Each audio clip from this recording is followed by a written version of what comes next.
Boa tarde, meus amores. Vamos para mais uma aula de português. Hoje, 17 de agosto. É necessário que vocês peguem o livro, o caderno, todo o material para assistir a aula. Vamos iniciar sabendo a diferença entre o senão junto e o senão separado. Nós utilizamos essa diferença mais na escrita, porque na oratória ela é bastante parecida, né, gente, na forma de falar. Então vamos lá, eu vou dar dicas a vocês de como saber a hora de usar o senão junto e o senão separado.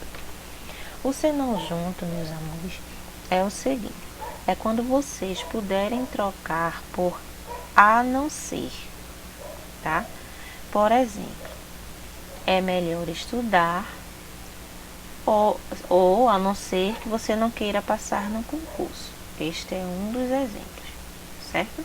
Então, quando você puder trocar o senão junto por a não ser, aí você vê que realmente o senão é junto. Quando for o senão separado, tá? O senão separado ele é mais fácil de identificar, porque o senão separado ele é uma condição. É aquele momento em que a mãe de vocês fala assim: se você não estudar, vai estudar, se não, não vai brincar mais tarde. Ela colocou uma condição. Então, condição é sem dúvida o senão separado, ok? E o senão junto é quando vocês puderem trocar pela expressão a não ser, ok? Deixa eu dizer um exemplo. O aluno não fez nada, senão bagunça. Vamos tentar tirar esse senão da frase que eu disse. O aluno não fez nada a não ser bagunça. Então, quando nós conseguimos trocar o senão pelo a não ser, o senão é junto. Quando for uma situação de condição, o senão é separado. Se não for julgado, o crime pode prescrever. Olha este outro exemplo. Temos a diferença do afim junto e do afim separado também. O afim junto, ele é um adjetivo, certo? E ele significa que é algo muito próximo, que tem certa afinidade, certa intimidade. Como assim? Vamos olhar o exemplo. Temos gostos afins, ou seja, gostos parecidos. O espanhol é uma língua afim com o português, parecida com o português. São pessoas afins nos ideais. São pessoas que têm os ideais próximos, parecidos.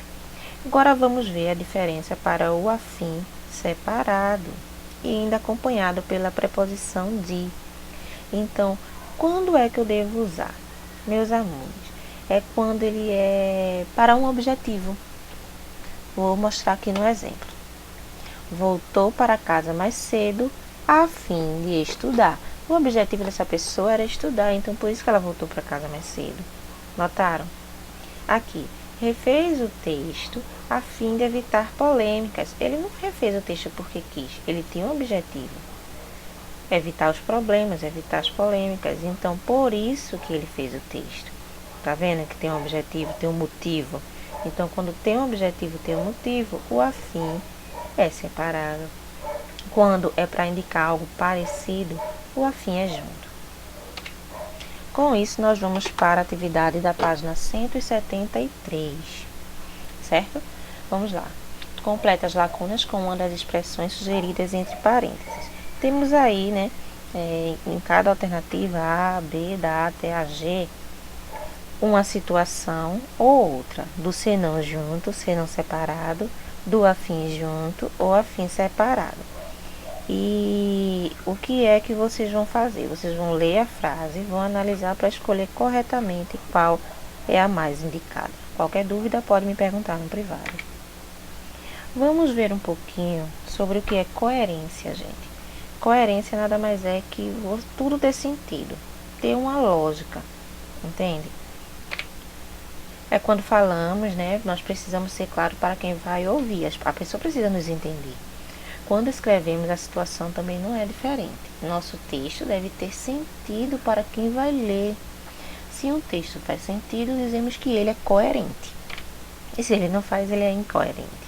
Ok? Ele estava doente. Não foi à aula. Olha essa frase aqui de cima. Doente, estava à aula. Não tem coerência alguma. Mas se eu digo que ele estava doente organizando aqui as ideias e não foi a aula, eu digo que agora essa organização lógica é uma coerência. Um outro exemplo aqui, eu não posso iniciar um texto defendendo o uso da máscara e eu terminar o texto dizendo que o uso da máscara é um absurdo. É incoerente essa ideia. Entenderam? Com isso, nós vamos agora exercitar um pouquinho sobre coerência textual na página 174. Naquela manhã ensolarada, o relógio batia 3 horas da madrugada. Todos da família, inclusive a mesa de jantar, acordaram cedo, pois haviam programado no domingo seguinte ir à praia hoje. Preste atenção nesse texto. A menina mais nova abriu o fogão e pegou os guarda-chuvas, as capas com capuzes e seus trajes de banho preferidos, casacos de veludo, botas cano longo de camurça e uma calça jeans. Mas o dia não era ensolarado, gente.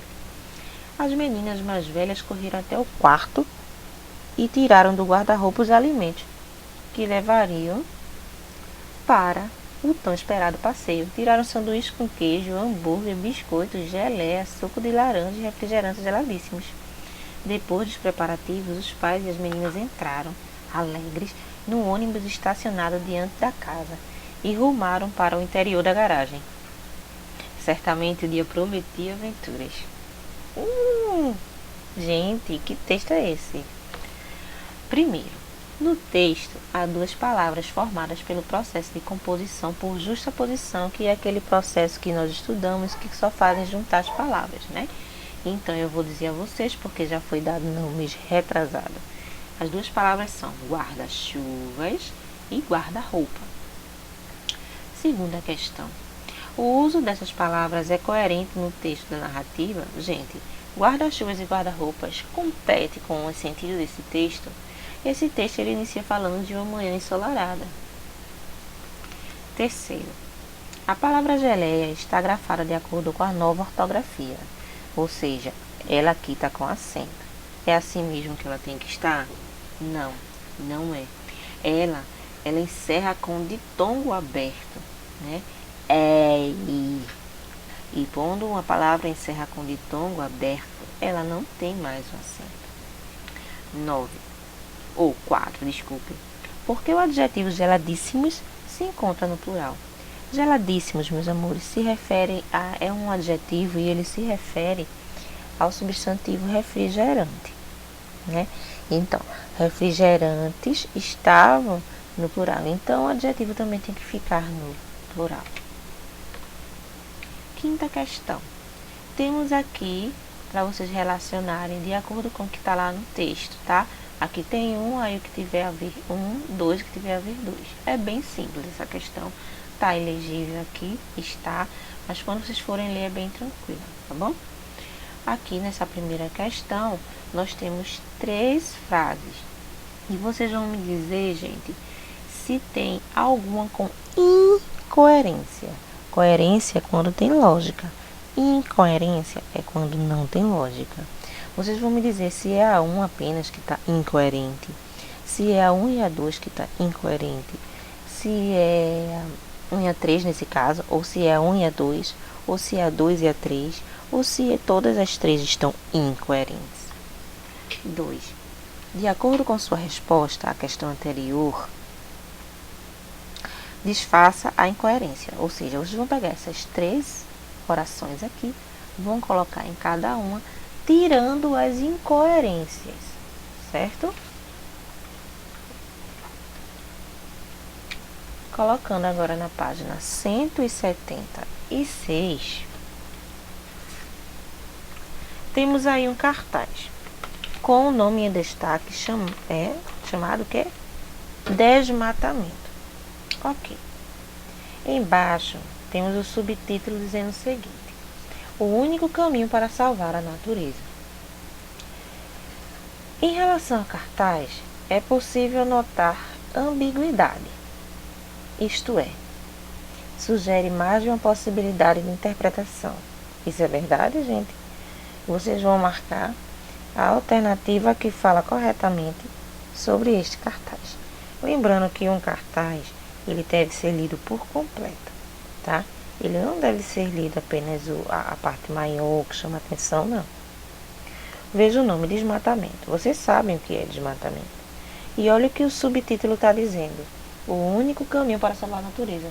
Desde quando o desmatamento é o único caminho para salvar a natureza, gente? É o contrário. É um absurdo desmatamento salvar a natureza. Segundo tópico. Desrespeita as normas para textos formais escritos, sobretudo no tocante à concordância nominal. Terceiro tópico. É incoerente, pois apresenta contradições entre as informações e os dados da realidade. Quarto tópico. Cumpre a função de convencer o leitor a aderir à campanha em favor do desmatamento. A favor do desmatamento, gente. Para tanto, usa verbos no presente indicativo. Tem apenas uma alternativa correta aí que está realmente se referindo ao que está acontecendo lá no texto. 2. Que palavra-chave associada a outros recursos verbais, né, e não verbais, que são as imagens, torna a correta a resposta da questão anterior? Gente, a palavra em destaque, que a palavra-chave daí é desmatamento. Então, essa é a resposta da questão 2. Reescreva a frase que confirma a contradição. Qual é a frase que se contradiz com o desmatamento? O único caminho para salvar a natureza, que nunca foi. É o contrário, né? Destrói a natureza, ele ajuda a destruir a natureza do desmatamento. Então, essa frase, o único caminho para salvar a natureza, é a resposta da questão 3. As pessoas são diferentes em sua natureza individual. Elas têm seu modo de enxergar o mundo e nele transitar. Algumas gostam de interagir, são comunicativas. Outras são mais retraídas. Elas buscam sempre estar em contato com o meio social em que vivem. Aquelas fogem da interação em sociedade e evitam contato intenso com outras pessoas. Meus amores, quando eu estava lendo preparando a aula de hoje, eu notei que nessa questão, o livro está querendo que você saiba a diferença entre esta e aquela. Aquela, ela é sempre se referindo a algo mais distante. E esta é se referindo sempre a algo mais próximo. A mesma coisa acontece no texto. Vamos observar aqui onde eu vou apontar com a seta. Deixa eu ver. Aqui. Algumas gostam de interagir. Quem interage, né? Gosta de interagir, de conversar. Outras são mais retraídas. Retraída é quem não gosta, é mais quietinho. Então, estas buscam sempre estar em contato com o meio social. Estas, como eu disse a você, se refere ao que está mais próximo. São as pessoas retraídas? Não, isso está incoerente. Então, aqui deveria ser o que? Estas são as que não gostam muito de entrar em contato com as pessoas, porque está mais próximo de retraídas. Aquelas não é para mais longe. E aquelas fogem da interação em sociedade. Quem foge da interação em sociedade é esta aqui. Então, aqui deveriam ser aquelas. Bora lá. Indica os elementos linguísticos a que fazem referência a esses termos. Gente, ela está se referindo a quem? Pessoas. Nele está se referindo a quem? Mundo. Certo? Olha aqui. Elas têm seu modo de enxergar o mundo e nele transitar. Nele é onde? No mundo. Então, a cada palavra dessa, você vai colocar que palavra está se referindo. A quinta questão, desculpe. As palavras listadas acima pertencem a que classe gramatical? Elas, nele, algumas, outras, estas pertencem à classe dos pronomes. Sexta questão. Assinale a opção que descreve as palavras abaixo. Essa questão aqui, o livro não trabalhou com vocês, então tia tem que ajudar mesmo.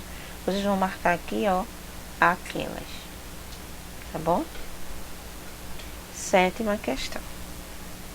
A partir do determinado segmento, é possível perceber incoerência relativa às ideias presentes no texto. Que elementos contribuem para a incoerência? São exatamente o que eu expliquei para vocês. A parte do estas e aquelas. Aí vocês vão colocar aqui, ó. Estas, e aquelas. Substitua os elementos que tornam o segmento incoerente, estas e aquelas, promovendo a adequada construção. Como eu expliquei, deveria ter sido o contrário. Aquelas e estas. Preste atenção.